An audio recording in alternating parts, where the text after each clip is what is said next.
Is the Red Lotus extinct? And I think the short answer is no, but the long answer is sort of. And so obviously, Pali got blown up, Gazan melted himself, Minghua was electrocuted, and some Red Lotus guards were captured. At least two of them were captured when the airbenders were rescued. But of course, it seems like two of them escaped because there were four Red Lotus guards, and it looks like two of them escaped when Korra went berserk in the Avatar state. And so, yes, and we know Zahir was captured too. So, I think in short, their leadership is probably in disarray, and come to think of it, like, they are an anarchist organization. The Red Lotus is an anarchist organization. So I'm sure all of them are like there's like some leadership structure with like Zahir and everything, but I'm sure at the core there's no like governing body because it goes against their principles of anarchism. So I get the feeling they're not really as organized as they appear to be. So it seems more like a loose organization. They probably don't have like a Grand Lotus or anything. I mean, I guess the Grand Lotus could be Zahir, but he probably doesn't have like what I'm trying to say is it's not like they're a authoritative governing body.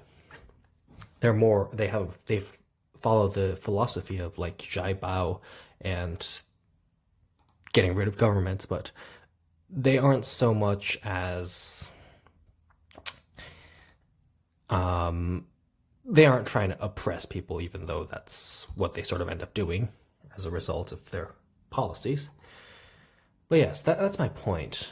So I think in short, after book three, well, in book three, Zuko says that even with Zahir locked up again, we still don't know how many members of the Red Lotus there are hiding. And when we see Zahir in prison, he doesn't mention too much. Maybe he doesn't want to give anything away, and maybe they're I mean, I'm sure the White Lotus is still questioning Zahir, and I'm sure he's not really answering them. And Zahir says that, and from what Zuko said, obviously it's possible that members of the Red Lotus are still around out there somewhere. Oh, and I forgot to mention that Ai Wei, of course, is forever locked up in the spirit world, so he's basically gone. But the thing is, sure, like Zuko said, the Red Lotus members could still be out there, but if the Red Lotus members were still out there, well, why didn't they organize and try to destroy Kuvira? Why weren't there any Red Lotus members trying to kill Kuvira? And of course, part of the reason for that is because the plot said that the Red Lotus was no longer relevant in Book 4, so that's obviously why none of the Red Lotus tried to kill Kuvira. But yeah, it is interesting to think about, isn't it? Like, like, where are they now?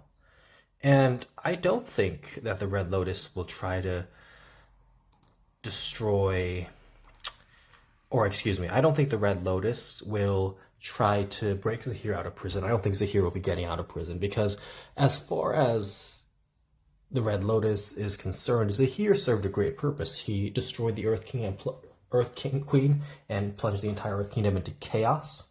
So he accomplished something major. However, and so he's already served his purpose in a manner of speaking. So from that point of view, he's already done his best, and that's really it.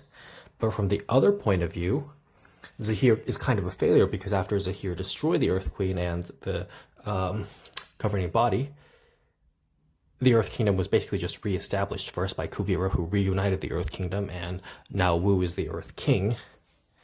And of course, if you read the comics, you know that Wu actually decides to stay as king instead of letting the Earth Kingdom states be independent. So from that point of view, Zahir kind of failed because like he didn't permanently take them out, he just took them out a little bit. So yeah, so he kind of failed in that respect. So yeah, I don't think the Red Lotus will be breaking Zahir out of prison anytime soon, and that prison seems to have much better security than the other ones did, even though the other ones also had great security. So I think Zahir's arc is done as far as we know. It is interesting, though, that they killed Amon and they killed Unalaq, but the writers did not kill Zahir or Kuvira. So obviously Kuvira had an arc in the comics, and Zahir had a role to play in book 4. So that might be part of it. Maybe there's more future stories down the line for Zahir and Kuvira. Who knows? But yes, I think the short answer is that the Red Lotus is not functioning very well, and it is mostly just diluted at this point, and is probably not going to be viable in the near future. So I think the Red Lotus is nearly useless at this point in time. That could, of course, change in the future of the Avatar universe.